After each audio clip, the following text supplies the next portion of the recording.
que é um agente público? Você tem ideia? Se eu disser agente público, quem é agente público lá, por exemplo, no teu trabalho? Quem seria um agente público lá? Cita um cargo, uma pessoa. Agente público. Você tem, é a prefeitura, né? Você tem o prefeito, que é eletivo, você tem o vice, você tem os secretários, quadro de pessoal efetivo de carreira, você tem os comissionados. Quem será que é agente público? Tem o terceirizado, alguém aqui tem terceirizado? PSS? Tem? Tem um terceirizado? Não, perdão, o PSS é uma contratação temporária, né? Até terceirizado, daqui a pouco eu falo disso. Mas quem é agente público? Os secretários é um agente público? É. Quem mais pode ser um agente público? Vereador? É agente público. Quem mais é agente público? Não só todos que atuam na área pública, vereador, prefeito, secretário, diretor, gari, motorista, advogado, comissionado efetivo, temporário, quanto aqueles que não atuam na área pública, mas prestam um serviço público. Todos aqueles que forem equivalentes a um servidor também devem ser considerados agentes públicos. Por exemplo, quer ver um que não é um servidor público, mas é um agente público? O conselheiro tutelar na sua cidade. Tem conselho tutelar lá? Conselho tutelar. Como é que eles foram escolhidos? Voto, uma eleição. Não fizeram concurso, não tem um contrato, tem uma eleição de escolha. Mas não é uma eleição igual ao do prefeito, é? Eles são um agente diferente do prefeito e dos vereadores. É outro tipo de eleição. Mas eles realizam serviço público. Vamos resumir? Agente público, todos aqueles que realizarem um serviço público. Não importa se ele está dentro da prefeitura, dentro do fórum, lá no cartório, em outro lugar, lá no conselho tutelar, não importa onde ele esteja, prestou um serviço público, é agente público. Vamos começar a separar então agente público, os tipos. Qual que é um agente público político? Eu tenho o agente público genérico, são todos esses. E o agente público político, quem seria, Gilney? O prefeito é um agente público político, gente? Não sei. Teu prefeito é político? Agente público político. O prefeito é agente público político, o vereador é agente público político, o vice-prefeito é agente público político. Tem mais alguém na prefeitura e na Câmara que sejam agentes públicos políticos? Tem. Os secretários municipais. Grava isso na sua cabeça. Todo secretário municipal é um agente público político. Não, mas o meu não foi eleito. Opa, vamos fazer uma nova separação então? Agente público político. Prefeito, vice, vereadores e secretários. Agente público político eletivo. Prefeito, vice, vereadores. O secretário, ele é um agente público político. Ele não é um agente público político eletivo. Ele é um agente público político não eletivo. Tem alguém aqui comissionado? Que é cargo comissionado? Não? Mas tem lá na prefeitura, né? Cargo comissionado. Você acha que um cargo comissionado, por exemplo, o teu, né? Não, o teu é uma função gratificada. Um cargo comissionado lá, cita um, fora os secretários. Chefe de tributação. Chefe de tributação não é agente público político. Não, mas ele é comissionado. Comissionados são agentes públicos administrativos. O agente público político é o secretário. Poxa, professor, mas por que essa separação? A nossa Constituição de 88 pensou um pouquinho nisso. Em 1998, a emenda 19 veio e reforçou essa ideia de que os secretários municipais ocupam o primeiro escalão no município e atuam de forma político-administrativa. Você tem ideia de quem é que fixa o subsídio ou a remuneração dos secretários? É o prefeito ou é a Câmara? junto com o prefeito, vice-vereador. Está vendo como ficou fácil de entender? Eles são agentes públicos políticos? São. Já começa aí um item que a Constituição disse. Quando a Câmara fixar o subsídio do prefeito, do vice e dos vereadores, vai fixar também o dos secretários. Tá. E os outros servidores, como é que é fixado? É a Câmara que fixa de uma legislatura para outra o salário do gari? Não. Do comissionado? Não. Cada um cria a sua lei. Se o comissionado ou o cargo novo que eu vou abrir de carreira for da Câmara, a Câmara inicia o processo legislativo com projeto de lei, aprovando, o prefeito sancionando, promulgando e publicando, pronto, criou o cargo. Não é de uma legislatura para outra, é em qualquer momento. E o prefeito, quando também quer alguma coisa nesse sentido lá no Executivo, passa por esse trâmite. Só que os secretários têm um patamar diferenciado. Então, resumindo, agente público, todos aqueles que prestam serviços públicos, não importa se esteja no órgão público ou não. Agente público político, no município, prefeito, vice, vereadores e secretários. Agente público administrativo, todos os servidores, comissionados e efetivos. Agente público político eletivo, prefeito, vice e vereadores. Agente público político não eletivo, secretários municipais. Tá bem assim? Bom, esse resumo está na apostila de vocês, já disponibilizada no sistema eletrônico, no AVA, e vocês podem a qualquer momento acessar. Por que nós não temos apostila impressa em sala de aula? Para ficar mais funcional. Na verdade, é óbvio que tem um gasto em cima disso, que tem que agregar ao valor da matrícula, mas tem também a questão funcional. Quando tem apostila em sala de aula, a atuação dos professores, ela é mais truncada, porque ou ele é obrigado a seguir aquele roteiro da apostila, ou o aluno vai lá no final, ou fica lendo enquanto o professor está falando, e esses cursos são muito rápidos. A gente chama de curso intensivo. Você passa um período aqui para aprender um universo muito grande da área pública. RH justifica uma pós-graduação que a Unipública tem de 450 horas.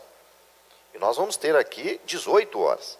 Então a gente precisa ser mais ágil, né? Funcionário e servidor. Qual que é a diferença? Alguém já conceituou isso, a diferença de funcionário e servidor? Vocês ouvem falar dos dois, não é?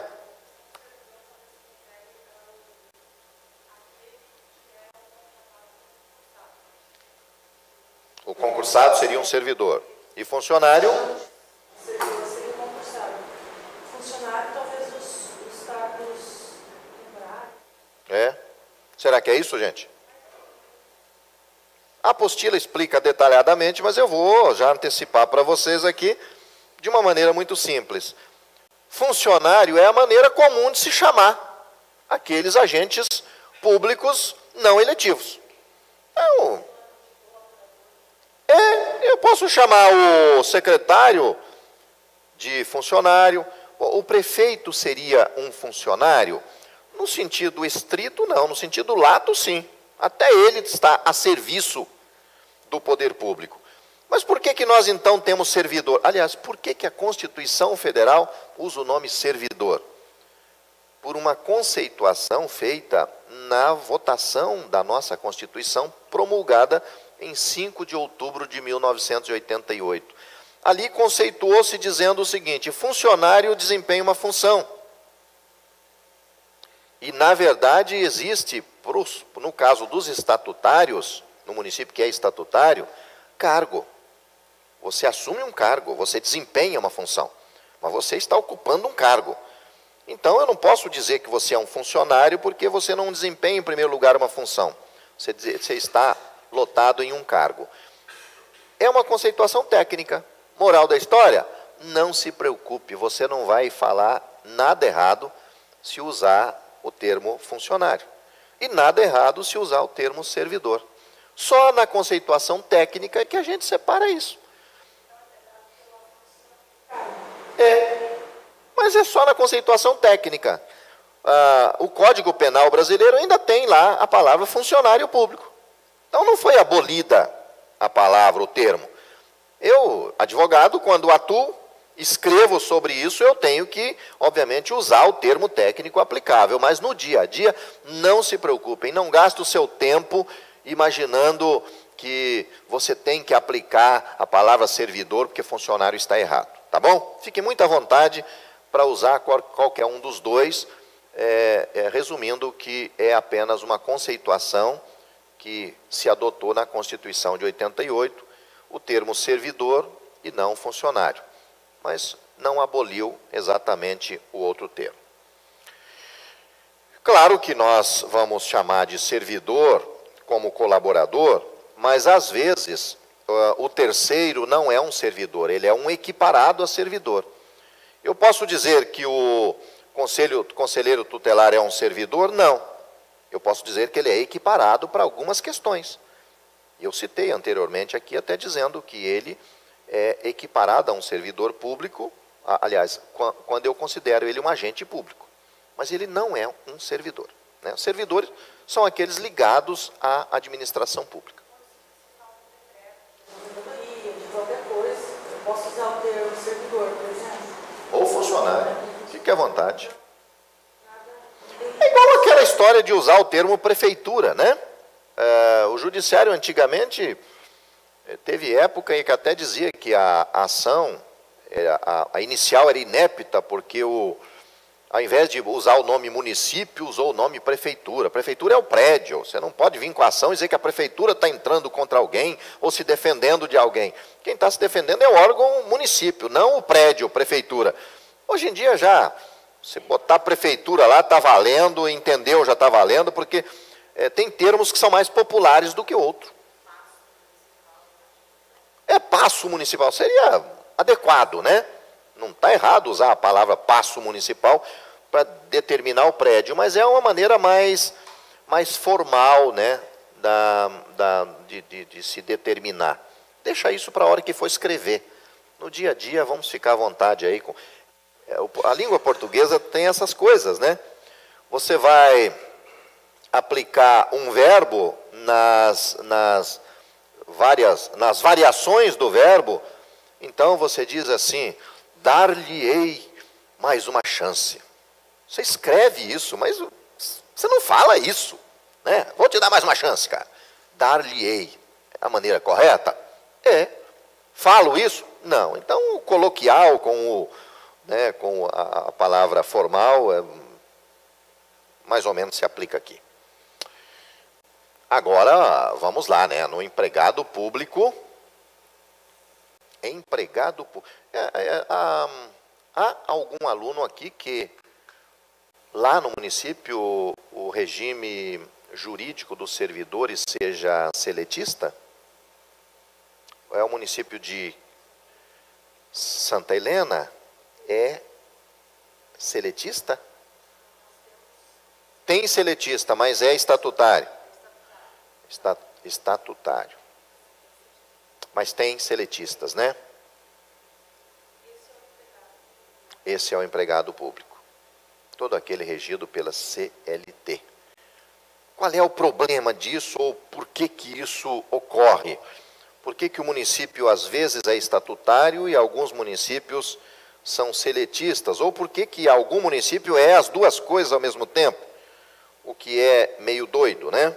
Não deveria ser, na verdade, assim. Mas acabou acontecendo. A Constituição Federal, ela tem aqui uma ordem, no artigo 39, que é o seguinte: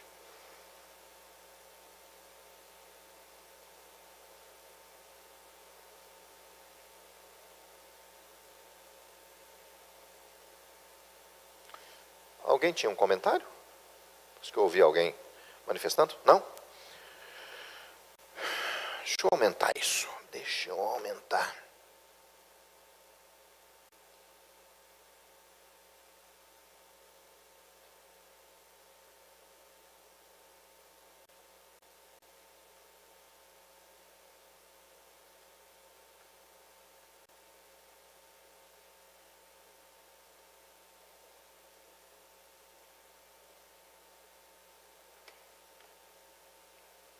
Grande pra caramba. Vamos ver se eu chego lá.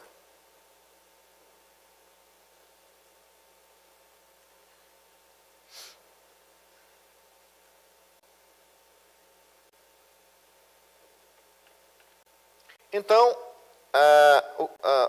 vale isso aqui. A União, os Estados, o Distrito Federal e os municípios instituirão um Conselho de Política de Administração e Remuneração de Pessoal, integrado por servidores designados pelos respectivos poderes. No artigo 39, anterior à emenda constitucional de 98, a previsão era essa outra. A União, os Estados, o Distrito Federal e os municípios instituirão, no âmbito de sua competência, regime jurídico único, leia-se estatutário, regime jurídico único é o sistema estatutário, e planos de carreira e tal. Teve uma ação direta de inconstitucionalidade sobre isso aqui, entendendo que os municípios poderiam ser seletistas também. Deixa eu voltar no tempo. 1998, 10 anos depois do nascimento da Constituição, entenderam os congressistas que o ideal é todo município ter o seu estatuto e não depender da CLT, Consolidação das Leis do Trabalho, que é aplicável para a iniciativa privada. Então disseram, olha, o ideal é o município ter o estatuto, e estatuto é para coisa pública, e CLT é para iniciativa privada. Ocorre que essa mudança geraria um grande problema, porque naquele momento muitos municípios eram possuidores do regime seletista. Então, criou-se uma discussão jurídica, entraram no Supremo Tribunal Federal discutindo a nulidade dessa mudança. O Supremo levou um bom tempo, mais ou menos 10 anos, deu uma liminar imediatamente, mais ou menos 10 anos, para falar sobre a liminar. E quando ele falou, ele disse, vamos deixar valendo os dois, por enquanto. Essa DIN não foi julgada ainda no mérito, então disse, vamos deixar, por enquanto, assim, quem está, não sai. Quem estiver no regime, permanece naquele regime que está. Mas, por enquanto, suspendeu o efeito dessa exigência de transformar tudo em regime jurídico único.